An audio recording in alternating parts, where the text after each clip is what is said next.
All right, we're going to start building today, and by the end of the week, you guys need to have something for the pre-Ks to test. So if you weren't here on Friday or you didn't get a chance, here are some ideas for your arcade. We've got a Bozo bounce, so you bounce that ball into a target. The basketball launch is pretty cool. You use a rubber band and a spoon to try and launch the basketball into the hoop. We've got Plinko, so you can drop that ball from the top into the targets below.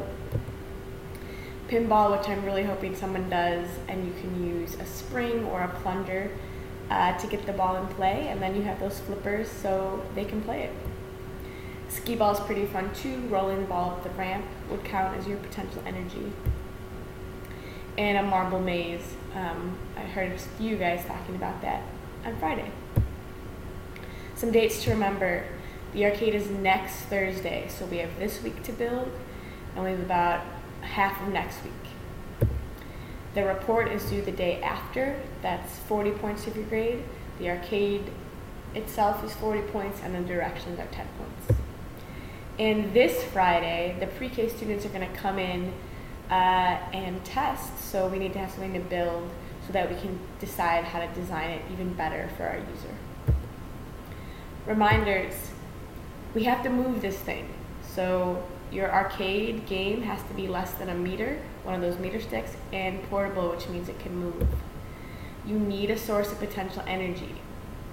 A lot of you guys have good ideas, but make sure you have some way to incorporate springs or rubber bands. You're dropping, you're bouncing something.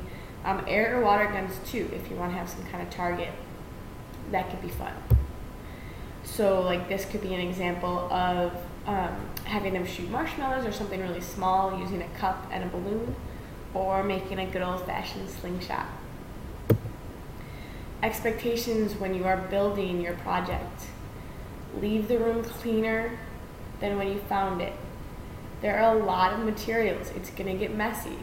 That's why you guys have 5 minutes at the end of class to clean up. Do it right so we can do this the rest of the week. Label all of your materials with your initials and your team number. You're going to have a box with your team number on it. Make sure your materials stay in that box or as close as possible.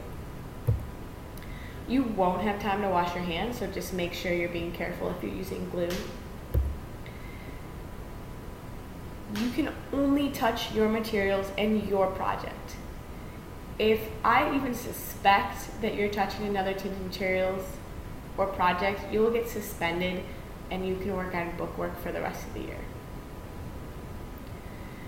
When it's time for clean time, you have to stop building so that we have enough time to clean up and be ready for our next class. Last thing we're going to do is watch a model build. So I want you guys to watch this and think about one thing you see students doing well and one thing that needs to be improved. This is a 5th grade class.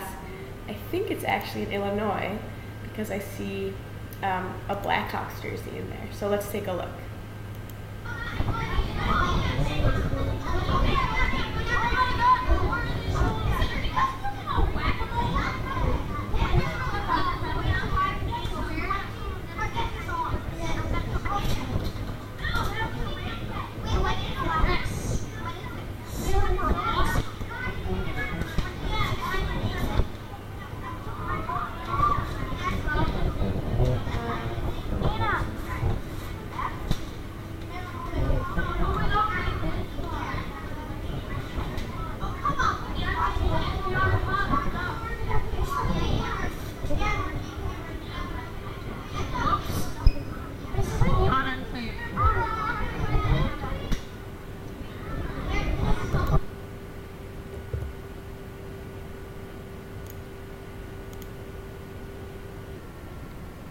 All right, here is another class that's doing this as well.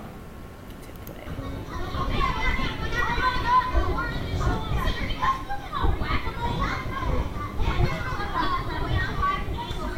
Remember to watch for one thing that the student's doing well and one thing that they need to fix.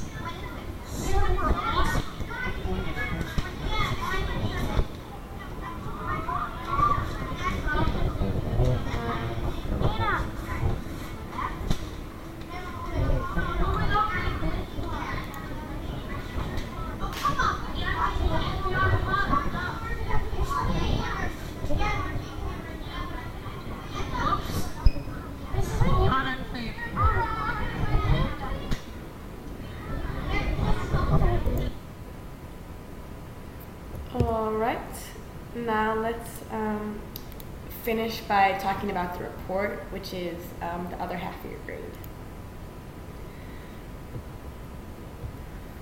So the first thing you do is write whatever section you're on. You need to get your typing out onto the screen. Do that first. So watch your sentence requirements. Some things you might need to write 2 or 3 sentences about. Some things you need to write 4 or 5 sentences about. This is an easy A as long as you have full, complete sentences and you met those requirements. You can add pictures and change the font, but do this after you have your writing, because I'm going to grade you on your writing first, and then the pictures and how it looks is secondary. You do have your cameras on your Chromebooks, so there should be pictures of your project if possible. We'll work on how we get those from my science classroom into Ms. Crossey's room so that we can take pictures. The blog is worth 40 points toward your final grade. So that's worth just as much as the project itself. So you need to make sure you're using your time wisely. And this way you have a cool documentation of your experience to share with your friends and family. That's all I have for you guys in terms of expectations. Hopefully you're excited to build. Start strong today so that I know we can continue this project and we don't disappoint our pre-K users. All right, let me know if you have any questions as always.